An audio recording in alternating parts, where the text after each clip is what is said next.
और आइए अब शुरुआत कर रहे हैं इस वक्त की बड़ी खबर के साथ। प्रधानमंत्री नरेंद्र मोदी ने इमरजेंसी को लेकर बड़ा बयान दिया है। उन्होंने कहा है कि इमरजेंसी देश का काला अध्याय था। इमरजेंसी को लेकर प्रधानमंत्री नरेंद्र मोदी का कांग्रेस पर यह बड़ा वार। उन्होंने कहा कि इमरजेंसी इस देश के इतिहास में एक काला अध्याय था। कांग्रेस ने लोकतांत्रिक मूल्यों को कुचला। देश के इतिहास में ये एक काले अध्याय के तौर पर देखा जाएगा। हिमांशु मिश्रा इस वक्त और जानकारी के साथ जुड़ गए हैं हमारे साथ। हिमांशु, देखिए, हालांकि जब भी इमरजेंसी का वक्त आता है, वो तारीख पड़ती है, तो उस पर इस तरह के बयान आते हैं, लेकिन ये बयान इस समय में और अहम इसलिए हो जाता है क्योंकि हाल ही में कोरोना के मिसमैनेजमेंट को लेकर कांग्रेस लगातार केंद्र सरकार पर यह आरोप लगा रही थी कि ये असल में इमरजेंसी है, हेल्थ इमरजेंसी। और ऐसे में प्रधानमंत्री ने आज की तारीख में इंदिरा गांधी द्वारा लगाई गई इमरजेंसी पर निशाना साधा है। देखिए, बिल्कुल सही बात है। जैसे जैसे राहुल गांधी ने अटैक किया और ये कह सकते हैं कि जो 1975 को इमरजेंसी लगाई गई थी 25 जून के दिन, वो एक उसको लेकर कांग्रेस हमेशा बैकफुट पर रहती है। और क्योंकि लोकतंत्र में इस तरीके की चीजें देखने को नहीं मिलती हैं, वो भी भारत जैसे लोकतंत्र में कि इमरजेंसी लगाया जाए। और जब भी इमरजेंसी होती है इसी तरीके से जो है बीजेपी हमेशा हमलावर होती है और कांग्रेस उस पर बैकफुट पे आ जाती है। आज मोर्चा जो है प्रधानमंत्री नरेंद्र मोदी ने संभाला है, क्योंकि पिछले कुछ दिनों में राहुल गांधी से लेकर तमाम कांग्रेस के नेता जिस तरीके से कोरोना के हालात थे उसको लेकर लगातार सरकार पे हमला बोल रहे थे और ये कह रहे थे कि हेल्थ इमरजेंसी जो है वो होनी चाहिए। अब सरकार की तरफ से कहा गया कि इमरजेंसी लगाना एक जो है काला दिन था, एक काला अध्याय था इस देश के लोकतंत्र पे। तो कहीं ना कहीं ये जरूर है कि कांग्रेस के लिए ये दिन जो है, शायद कांग्रेस भी चाहती है कि इमरजेंसी को याद ना किया जाए। और खुद राहुल गांधी भी इमरजेंसी को लेकर बयान दे चुके हैं। बिल्कुल, शुक्रिया आपका हिमांशु इस जानकारी के लिए। रुक करते अगली खबर का। अगली बड़ी खबर दिल्ली के मामले को लेकर, ऑक्सीजन को लेकर दिल्ली की केजरीवाल सरकार घिर गई है। सुप्रीम कोर्ट की ऑडिट टीम की रिपोर्ट में केजरीवाल सरकार पर अनाप शनाप ऑक्सीजन मांगने का आरोप लगा है। रिपोर्ट के मुताबिक जब दिल्ली को 300 मैट्रिक टन ऑक्सीजन की जरूरत थी, तब 1200 मैट्रिक टन ऑक्सीजन की मांग की गई, जिससे कोरोना प्रभावित 12 राज्यों में ऑक्सीजन की किल्लत हो गई, क्योंकि बाकी राज्यों का ऑक्सीजन कोटा दिल्ली को देना पड़ा। मई में ऑक्सीजन को लेकर हाहाकार मचा था, आपको याद होगा, कोरोना संकट के समय। और ऐसे में सुप्रीम कोर्ट ने 12 सदस्यों की एक ऑडिट टीम बनाई थी। इस ऑडिट टीम में 2 बड़े अधिकारियों के साथ देश के 10 जाने माने डॉक्टर्स शामिल थे। और इस रिपोर्ट के बाद बड़े आरोप और एक तरह से घिर गई है दिल्ली सरकार, क्योंकि जो रिपोर्ट में कहा गया है उसके मुताबिक दिल्ली ने जो मांग की, जरूरत से ज्यादा 4 गुना ज्यादा मांग की, और यही वजह है कि 12 राज्यों का जो कोटा है उसे कम करके वो कोटा दिल्ली को देना पड़ा। और इस वजह से उन राज्यों में ऑक्सीजन को लेकर अलग संकट पैदा हुआ। सुप्रीम कोर्ट द्वारा गठित ऑडिट टीम की रिपोर्ट में इस बात का जिक्र है। इसमें देश के जाने माने डॉक्टर्स और 2 अधिकारी भी शामिल थे। जनता पार्टी शुरू से कहती आई थी कि जिस प्रकार से कोविड के पीक के अंदर अरविंद केजरीवाल सरकार के द्वारा जो राजनीति खेली गई थी कि हमें दिल्ली के लिए 976 मीट्रिक टन चाहिए, वो बहुत ज्यादा है। आज इस बात की तस्दीक सुप्रीम कोर्ट की कमेटी द्वारा, एक्सपर्ट कमेटी द्वारा करी गई है।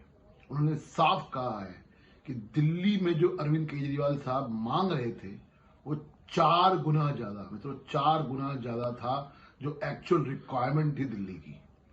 दिल्ली की एक्चुअल रिक्वायरमेंट 289 मीट्रिक टन थी और ये मांग साहब रहे थे 900 मीट्रिक टन से ज्यादा।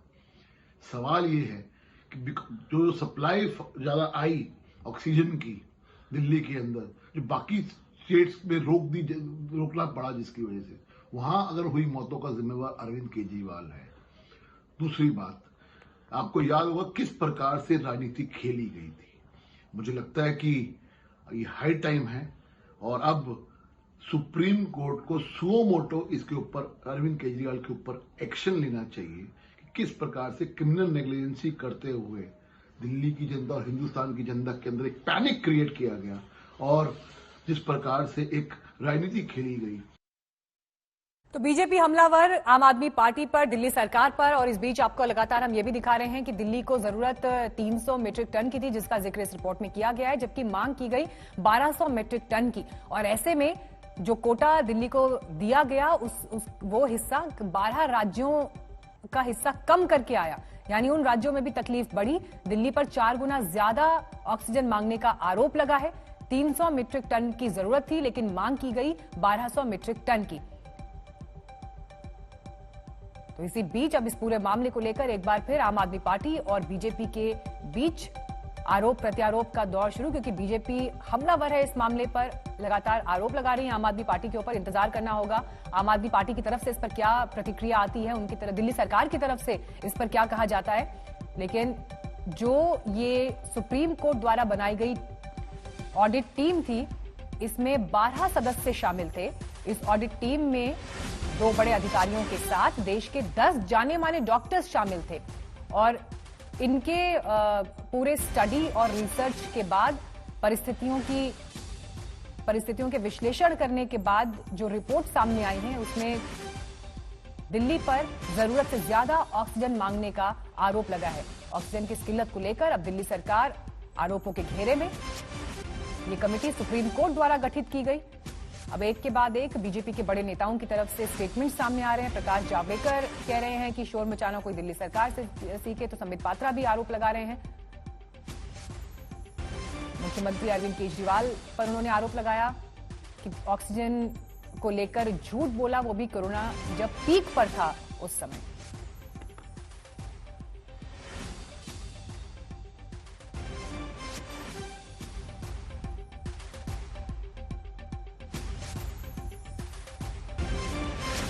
इस वक्त और जानकारी के साथ अनीशा माथुर हमारे साथ जुड़ गई हैं। अनीशा, सुप्रीम कोर्ट द्वारा गठित कमेटी की रिपोर्ट से जो जानकारी निकलकर सामने आ रही है, वो बड़े आरोपों में घेर रही है दिल्ली की सरकार को। इसमें और ऐसे कौन से बिंदु हैं जो इस तरफ इशारा करते हैं कि दिल्ली ने जो मांग की वो जरूरत से ज्यादा थी? देखिए, ये रिपोर्ट को अगर आप पूरी तरह से देखें तो इसमें साफ नजर आ रहा है कि दिल्ली सरकार ने जिस तरह से मांग उठाई, दिल्ली सरकार ने कहा है कि हमने जो मांग उठाई वो हॉस्पिटल्स ने जो फॉर्म भरे थे उसके बेसिस पे थी। टास्क फोर्स कह रही है कि हॉस्पिटल्स ने जो मांग उठाई वो गलत कैलकुलेशन के बेसिस पे थी। इसीलिए दिल्ली में जो एक्चुअल कंजम्पशन थी, यानी कि असल जो खपत हुई है ऑक्सीजन की, वो 350 मीट्रिक टन के ऊपर नहीं गई कभी भी। जबकि कई 3-4 बार ऐसा हुआ कि सरकार ने कहा कि हमें 600 या 700 मीट्रिक टन की जरूरत है। अगर आप डेटा को देखें तो उस पर भी ये टास्क फोर्स ने ये कहा है कि केंद्र सरकार का जो फॉर्मूला था कि जिसमें नंबर ऑफ बेड को लेकर और ऑक्सीजन रिक्वायरमेंट को लेकर जो कैलकुलेशन है, उसके हिसाब से कुछ 415 मीट्रिक टन दिल्ली को चाहिए थे। जबकि दिल्ली सरकार ने जो फॉर्मूला अपनाया उसके हिसाब से उन्होंने 560 टन के ऊपर मांग की। अब रिलायंस इंडस्ट्रीज की 44वीं सालाना बैठक कुछ बड़े दिलचस्प ऐलान की गवाह बन गई। अभी तक रिफाइनरी के बिजनेस से अरबों कमाने वाली RIL अब भविष्य के ईंधन यानी ग्रीन एनर्जी से मालामाल होगी। साथ ही कंपनी के बोर्ड में दुनिया की सबसे बड़ी तेल कंपनी सऊदी अरामको के चेयरमैन भी शामिल हो गए हैं।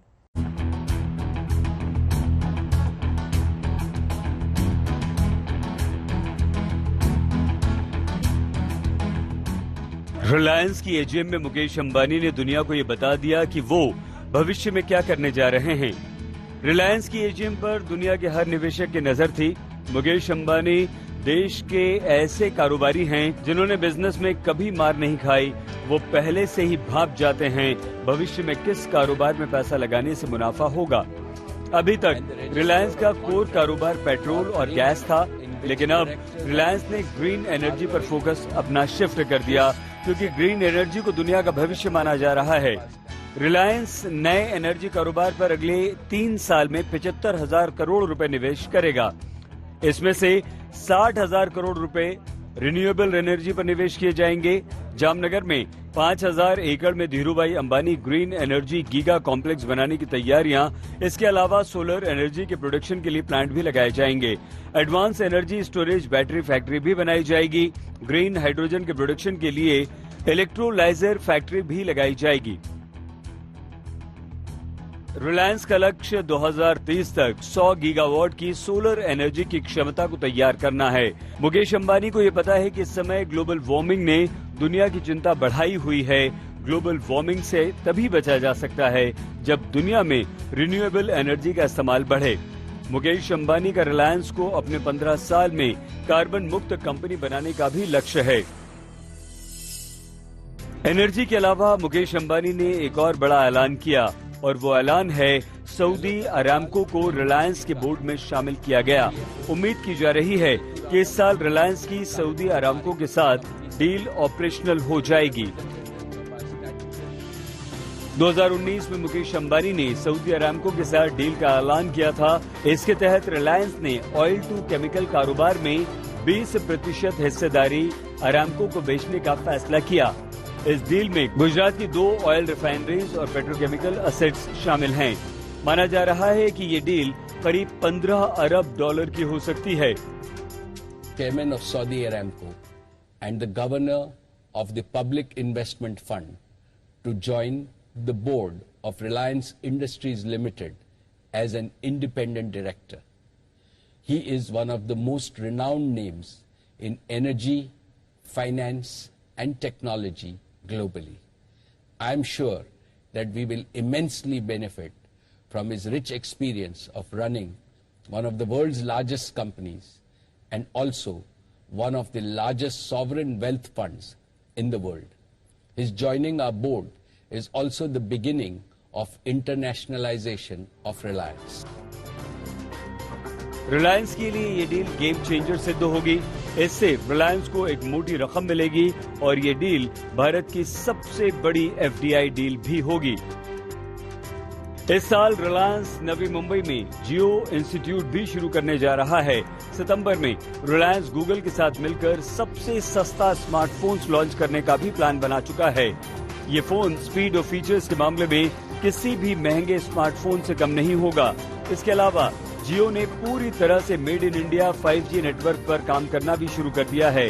रिलायंस की 44वीं एजीएम में सबसे बड़ा ऐलान ग्रीन एनर्जी को लेकर ही हुआ। मुकेश अंबानी ने ये साफ कर दिया है कि अब रिलायंस ग्रीन एनर्जी पर फोकस करेगा और भारत को सबसे बड़ा ग्रीन एनर्जी निर्यातक बनाने पर कंपनी काम करेगी। तो अब साफ है कि मुकेश अंबानी डेटा किंग से एनर्जी किंग बनना चाहते हैं। आज तक ब्यूरो। अभी तक कंपनीज वर्क फ्रॉम होम कर रहे कर्मचारियों को तमाम तरह की सहूलियतें दे रही थी, लेकिन आने वाले दिनों में कंपनीज इन कर्मचारियों की सैलरी में बदलाव कर सकती हैं। वर्क फ्रॉम होम करने वाले कर्मचारियों के पे स्ट्रक्चर में शहर और ऑफिस लोकेशन के हिसाब से बदलाव करने की शुरुआत गूगल ने कर दी है।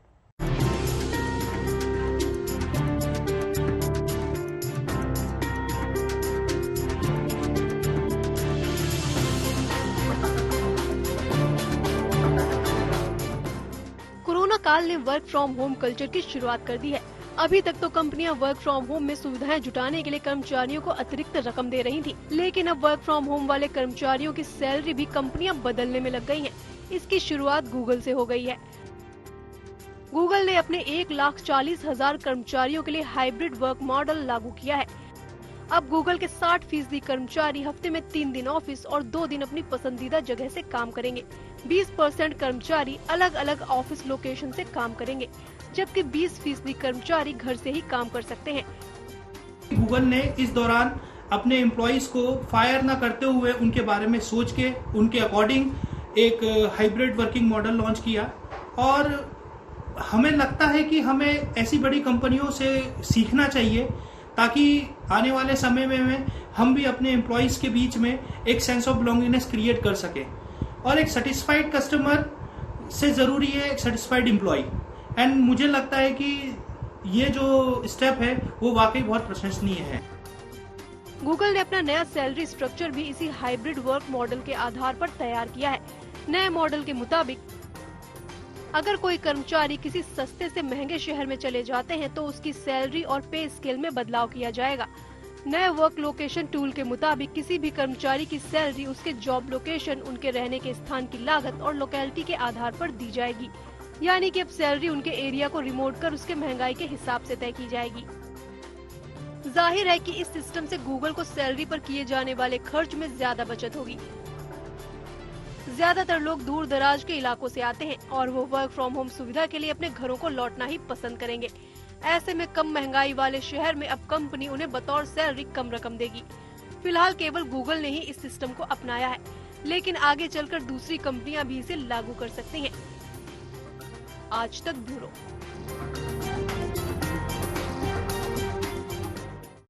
जल्द ही पीएफ खाते से रकम निकालने के बावजूद कर्मचारियों के पेंशन खाते पर कोई असर नहीं होगा। सरकार पीएफ और ईपीएस को 2 अलग अलग खातों में तब्दील करने पर विचार कर रही है। इसके बाद निकासी केवल पीएफ खाते से हो सकेगी और ईपीएस की रकम रिटायरमेंट तक सुरक्षित रहेगी।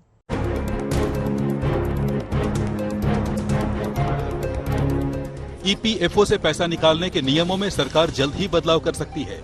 इस बदलाव के बाद ईपीएफओ में से पीएफ और एम्प्लॉइज पेंशन स्कीम यानी ईपीएस के खाते अलग अलग हो जाएंगे। इससे रिटायरमेंट के वक्त कर्मचारी के पास पेंशन के तौर पर अच्छा खासा पैसा होगा। अगर सरकार इस योजना को अमली जामा पहनाती है तो फिर ईपीएफओ से जुड़े फॉर्मल सेक्टर में 6 करोड़ कर्मचारियों पर इस फैसले का सीधा असर होगा। मौजूदा सिस्टम के मुताबिक कर्मचारी और उसकी कंपनी प्रोविडेंट फंड में 12% यानी कुल 24% का योगदान करते हैं। इसमें से 8.33% हिस्सा ईपीएस में जाता है और बाकी रकम प्रोविडेंट फंड में जाती है। कर्मचारी जब कभी अपने प्रोविडेंट फंड से पैसे निकालते हैं तो अपने पेंशन अकाउंट से भी पैसे निकाल लेते हैं, क्योंकि ये एक सिंगल अकाउंट है। पेंशन और प्रोविडेंट फंड अलग होने के बाद कर्मचारी पेंशन फंड से पैसे नहीं निकाल सकेंगे। दरअसल सरकार ये कदम पेंशन सेक्टर में सुधार के लिए उठा सकती है। कोरोना में सरकार ने जिस तरह से लोगों को पीएफ खातों से एडवांस लेने की सहूलियत दी थी, इसके बाद इस तरह के रिफॉर्म की सख्त जरूरत है। 31 मई तक कुल 76,30,000 लोगों ने कोविड एडवांस के रूप में इन अकाउंट से पैसे निकाले हैं। 1 अप्रैल 2020 से 19 जून 2021 तक ईपीएफओ ने कोविड एडवांस समेत 3 करोड़ 90 लाख क्लेम सेटल किए हैं। कोरोना के दौरान करोड़ों लोगों को नौकरी से भी हाथ धोना पड़ा है।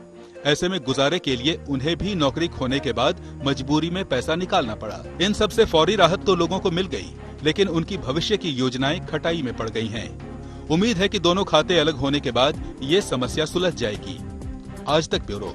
देश में डेल्टा प्लस वेरिएंट तेजी से पैर पसार रहा है और इसे लेकर कई तरह की शंकाएं और सवाल लोगों के जहन में हैं। लेकिन इस सब के बीच कांग्रेस नेता राहुल गांधी ने ट्वीट कर मोदी सरकार से 3 सवाल किए हैं। राहुल गांधी ने अब से कुछ देर पहले ट्वीट किया और ये जो 3 सवाल पूछे हैं, इस पर सबसे पहला सवाल ये है कि डेल्टा प्लस वेरिएंट की जांच व रोकथाम के लिए बड़े स्तर पर टेस्टिंग क्यों नहीं हो रही। दूसरा सवाल पूछा है, वैक्सीन इस पर कितनी प्रभावशाली है। कोविशील्ड को वैक्सीन जो अभी लगाई जा रही है देश भर में, ये कितनी प्रभावशाली है, इसे रोकने में कितनी कामयाब होंगी, इस पर सरकार क्लैरिटी दे। और तीसरा सवाल जो राहुल गांधी ने पूछा है, तीसरी लहर में इसे नियंत्रित करने का क्या प्लान है। तो ये 3 अहम सवाल डेल्टा प्लस वेरिएंट को लेकर राहुल गांधी ने ट्वीट के जरिए सरकार से पूछे हैं। देश में डेल्टा प्लस के 40 केसेस अब तक सामने आए हैं, जबकि मध्य प्रदेश में एक व्यक्ति की मौत हुई है। डेल्टा प्लस वेरिएंट को लेकर लगातार ये सवाल उठ रहे हैं कि क्या वैक्सीन इस पर इतनी प्रभावशाली है या नहीं। इसके अलावा तीसरी लहर जिसकी आशंका बार बार जताई जा रही है, डेल्टा प्लस को उससे जोड़कर क्या देखा जा सकता है। तो ये तमाम सवाल हैं जिस पर देश के वैज्ञानिक, देश के मेडिकल एक्सपर्ट्स क्या कहते हैं, ये भी हम आपको बताएंगे।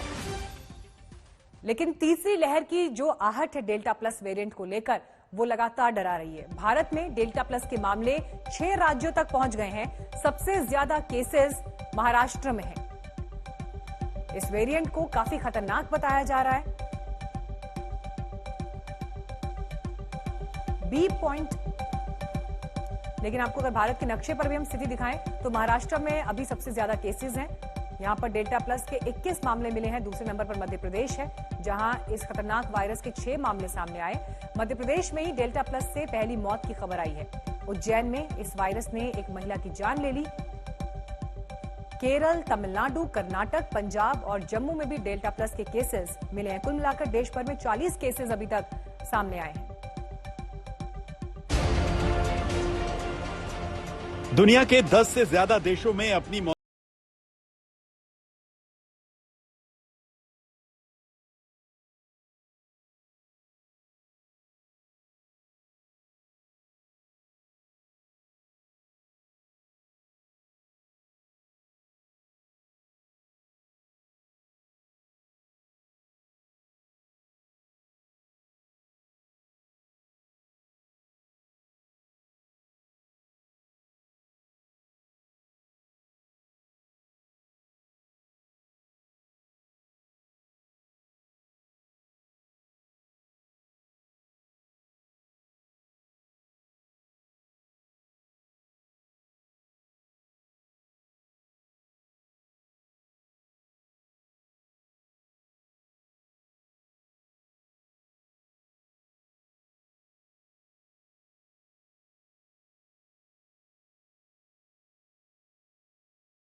ये हो सकती है कि वायरस ज्यादा इन्फेक्शियस हो गया, ज्यादा तेजी से फैल सकता है, कि वो जो हमारे एस रिसेप्टर्स हैं उसमें एकदम जल्दी से चिपक जाता है और एकदम फैलना शुरू हो जाता है।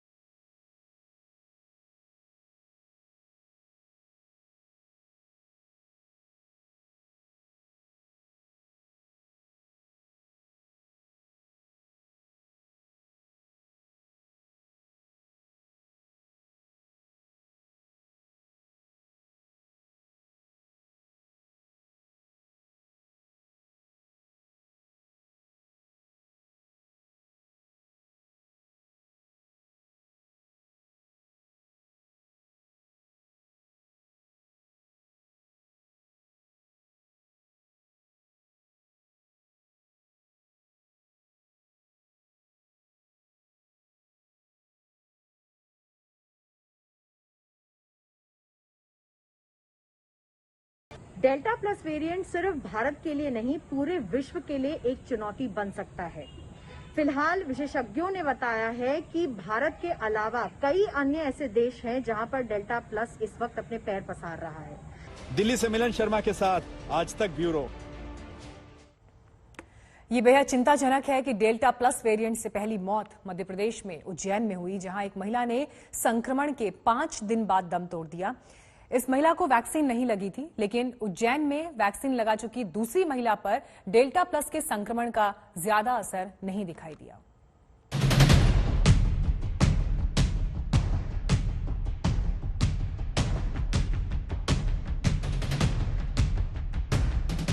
कोरोना का डेल्टा प्लस वेरिएंट उज्जैन तक पहुंच गया। यहां 2 मामले सामने आए। 2 महिलाओं में डेल्टा प्लस का संक्रमण पाया गया। इनमें एक महिला की मौत हो गई, जबकि दूसरी महिला में इसका असर ज्यादा नहीं दिखा। अब दोनों मामले को वैक्सीन की कसौटी पर कसा जा रहा है। उज्जैन में डेल्टा प्लस का पहला केस ऋषिनगर में दिखा। 17 मई को एक महिला इस वायरस की चपेट में आई और 5वें दिन ही उसकी मौत हो गई, जबकि साथ रहने वालों तक संक्रमण नहीं फैला। पति ने वैक्सीन लगवा रखी थी। ट्रीटमेंट उनका चालू हुआ, फिर लेवल कम होता गया तो हमें वो टेंशन तो हो ही रहा था। फिर वहाँ उन्होंने जो लगा तो नहीं हो जाएगा, नॉर्मल हो जाएंगे, आ जाएंगे। उस चक्कर में नॉर्मल हुआ नहीं। शाम तक डॉक्टर साहब ने कहा था आपको इनको पाटीदार हॉस्पिटल करो, वहाँ वेंटिलेटर या जो भी जरूरत है तो वहाँ थोड़ी सुविधा अच्छी है, तो पाटीदार में ले गए। तो पाटीदार में डॉक्टर साहब ने रेफर करवा दिया था। उसी टाइम 12 बजे पाटीदार में एडमिट किया। वहाँ सब व्यवस्था उन्होंने जो ट्रीटमेंट किया उसके बाद दूसरे दिन तो एक्सपायरी हो गई। हमको 4-5 दिन पहले ही ये पता चला कि मम्मी को डेल्टा प्लस वेरिएंट का कोरोना हुआ था। अब मेरे पापा से मदर को हुआ था, पर पापा तो तो 2 दिन में ही घर पर ठीक हो गए थे, पर मदर तो मेरे 3-4 दिन में ही एक्सपायर हो गए। हम लोग उनका पूरा ट्रीटमेंट भी नहीं करा पाए। उज्जैन में डेल्टा प्लस का दूसरा केस 18 मई को घटिया में मिला। महिला ने वैक्सीन का डोज ले रखा था, लिहाजा उस पर संक्रमण का असर ज्यादा नहीं दिखा। घर परिवार के लोगों ने भी वैक्सीन लगवा रखी थी, कोई भी संक्रमित नहीं है। जो 15 दिन क्वारंटीन थे वो घर के अंदर ही थे, तो संक्रमित वाला जो क्षेत्र था उनका, उसके दौरान तो घर के अंदर ही थे। कंटेनमेंट बाहर घर के बाहर बना हुआ था, तो ये तो संभव ही नहीं है कि वो किसी को फैला पाए। कोरोना के डेल्टा प्लस वेरिएंट को सबसे खतरनाक माना जा रहा है, लेकिन उज्जैन के 2 केस बता रहे हैं कि इसके खिलाफ भी वैक्सीन लड़ सकती है। वैक्सीन लगवाने वाली महिला पर डेल्टा प्लस का ज्यादा असर नहीं हुआ, वहीं वैक्सीन ना लेने वाली महिला की जान चली गई। उज्जैन से संदीप कुलश्रेष्ठ के साथ आज तक ब्यूरो। मध्य प्रदेश में डेल्टा प्लस वेरिएंट के केसेस बढ़ रहे हैं। प्रभावित राज्यों और दूसरे स्वास्थ्य मंत्रियों ने इस पर क्या कहा, डेल्टा प्लस वेरिएंट से निपटने के लिए क्या प्लान है, सुनिए। At present, regarding Delta variant or Delta plus, I can just submit the data that yes, approximately 21 numbers has been found out in a sample of 7,500 which were collected since 15th of May till to date. So now we have given instructions to all my subordinate officers that the index cases of these Delta plus variant should be monitored very closely. That means the detailed information about the index cases should be collected and should be kept for study. Delta plus से पहले तो एक आया था, बाद में और आए थे, ऐसे करीब 5 केस आए थे और 4 जो हैं स्वस्थ हैं और जो एक की डेथ हुई है। जो 4 हैं उन्होंने वैक्सीन पूरी लगवा चुके थे और पूरी हम लोग नज़र रख रहे हैं और सैंपल भी उसके भेजे जाते हैं चेक करने के लिए, उनको जांच करने के लिए। पूरी दुनिया में जो वेरिएंट्स की बात हो रही है वो अलग अलग तरीके के हैं, अलग अलग इस पर चिकित्सकों के राय और विचार हैं, सुझाव हैं और उसके अनुसार अन्वेषण का भी काम चल रहा है। तो ये जो हमारे रिसर्च करने वाले लोग हैं, जो साइंटिस्ट हैं हेल्थ सेक्टर के, वो सारे लोग इस काम को कर रहे हैं और उन लोगों के जो सुझाव आते हैं या विचार आते हैं उनके आलोक में स्वास्थ्य महकमा उसे लड़ने की तैयारी करता है। तो आगे जो कुछ भी होगा, जो संभावनाएं दिखेंगी, उनके साथ हम लड़ने की तैयारी अपने देश के वैसे स्वास्थ्य क्षेत्र के वैज्ञानिकों के साथ करेंगे जो लोग इस सारी लड़ाई की अगुवाई कर रहे हैं। उत्तर प्रदेश के उन्नाव रेप केस में दोषी साबित होकर आजीवन उम्र कैद की सजा तिहाड़ में काट रहे बीजेपी के विधायक रहे कुलदीप सेंगर के करीबी को टिकट देकर बीजेपी को आखिरकार काटना पड़ा, जिसके बाद भी ये सवाल जिंदा हो रहे हैं कि आखिर ऐसा क्या है कि अपराध और अपराधियों से दूरी की बात करने वाली पार्टी को यूपी के उन्नाव में अपराधी कुलदीप सेंगर के भरोसे राजनीति का दीपक जलाना पड़ता है।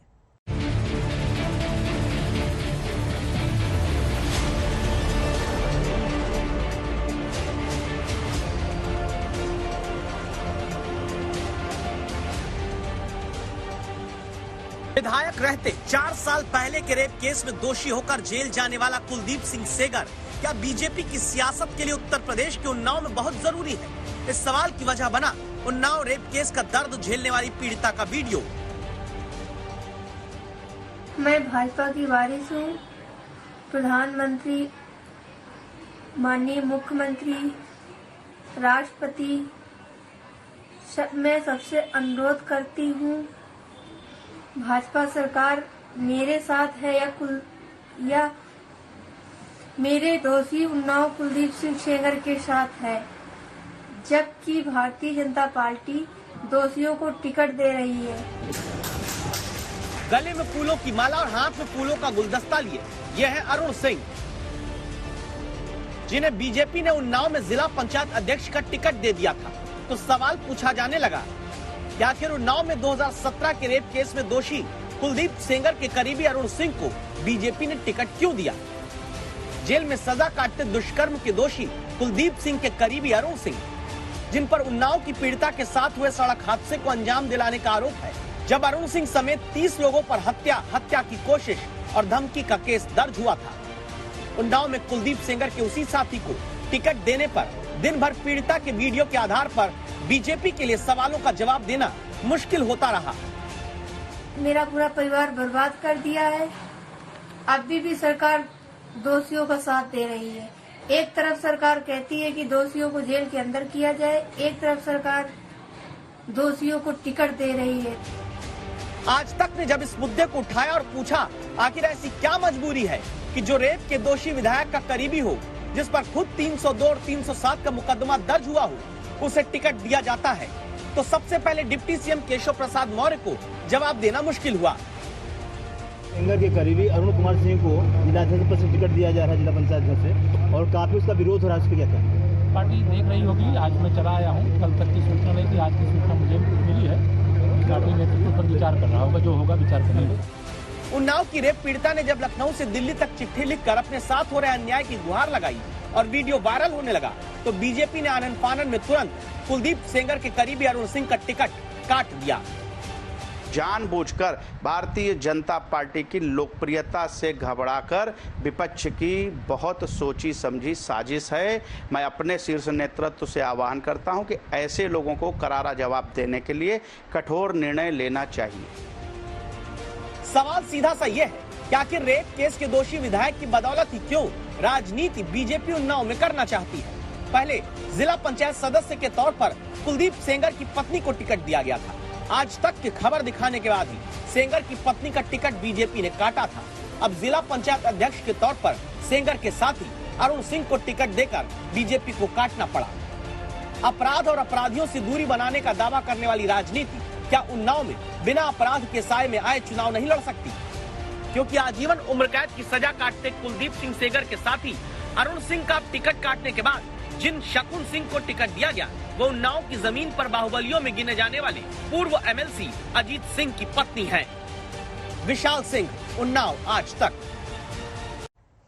अपनी कुर्सी की चिंता में जो कैप्टन अमरिंदर सिंह पंजाब से दिल्ली तक दौड़ते हैं, उन्हीं के राज्य में उन्हीं मुख्यमंत्री के 4.5 साल पुराने वादे को याद करने निकले खिलाड़ियों को पुलिस धक्का दे देती है, मेडल तोड़ देती है। रिपोर्ट देखिए।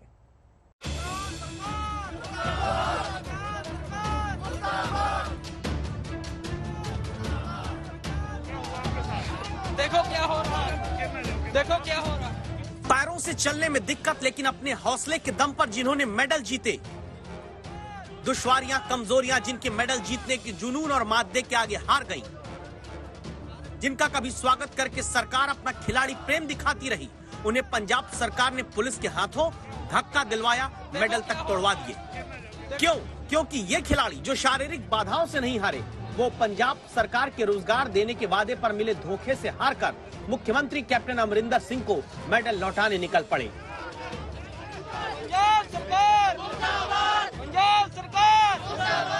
पंजाब कांग्रेस ने अपने मैनिफेस्टो में वादा किया था कि सरकार बनते ही घर घर नौकरी दी जाएगी। सत्ता में सरकार आ भी गई, लेकिन आलम यह है कि 4.5 साल पूरे होने के बाद सड़कों पर जहां पर भी देखते हैं इस तरीके से नजारे नजर आ रहे हैं। पंजाब में कहीं भी जाइए, किसी भी शहर में जाइए, लेकिन ये जो तस्वीरें हम आपको दिखा रहे हैं, ये तस्वीरें कहीं ना कहीं देखकर आप हैरान परेशान हो जाएंगे।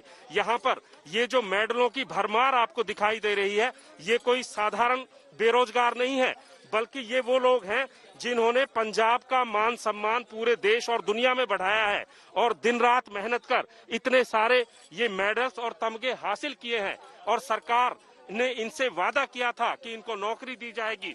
आज 4.5 साल बीत गए हैं, लेकिन इनके संघर्ष की दास्तान पुरानी है। ये मेडल अपने वापस करने आए हैं, स्टेट अवार्ड कैप्टन सरकार को वापस करके जा रहे हैं, क्योंकि हमें कोई नौकरी नहीं दी गई, इनका हमें कोई कैश अवार्ड नहीं दिया गया।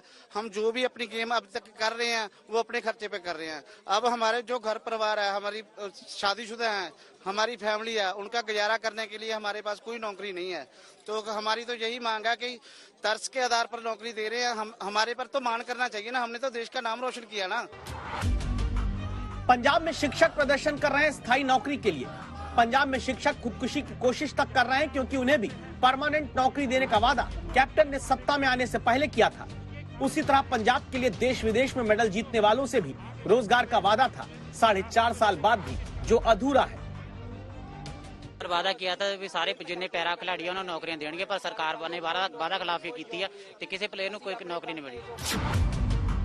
नौकरी तो बस पंजाब सरकार ने तरस खाकर कैबिनेट मंत्री गुरप्रीत कांगड़ के दामाद को एक्साइज विभाग में इंस्पेक्टर बनाकर दे दी। कांग्रेस विधायक राकेश पांडे के बेटे को नायब तहसीलदार के पद पर नियुक्ति दी। प्रताप सिंह बाजवा के भाई और कांग्रेस विधायक फतेह जंग बाजवा के बेटे को पंजाब पुलिस में इंस्पेक्टर नियुक्त करके दे दी। आज तक ने जब दस्तक देकर पूछा कि अपने अपनों को रोजगार की रेवड़ी बांटते रहेंगे और जनता नौकरी के लिए प्रदर्शन करती रहेगी, तो कांग्रेस विधायक फतेह जंग बाजवा नौकरी पाने वाले अपने बेटे अर्जुन को लेकर सामने आए। आज तक की दस्तक के बाद बेटे को कृपा पर मिली सरकारी नौकरी नहीं लेने का ऐलान किया। सानू कवर किया गया इतने करोड़पति ने जी, लखा ने काके ने सो कॉल्ड है जट्टा दे ते जदों अगर इन्ना करोड़पति सो कॉल्ड मुंडा पुलिस की सेवा कर सकता है ते वो एक एग्जाम्पल सेट करना नहीं है सोसाइटी लिए। करोड़पति विधायक तो कृपा से मिली सरकारी नौकरी आराम से छोड़कर खुद बड़े दानवीर बन सकते हैं, लेकिन सवाल तो ऐसे खिलाड़ियों और बेरोजगारों का है जो वादे वाले धोखे पर प्रदर्शन करते हैं और पुलिस आगे कर दी जाती है। ये वो खिलाड़ी हैं जिनका कभी एयरपोर्ट पर स्वागत किया जाता था और अब यहाँ पर इनके लिए दरवाजे बंद किए जा रहे हैं। ये बैरिकेडिंग कर कर इनको रोका जा रहा है कि ये सरकार से ना टकराएं, और सरकार ने ही इनसे वादा किया था कि जैसे ही सत्ता में आएंगे सबसे पहले इनको नौकरी देंगे।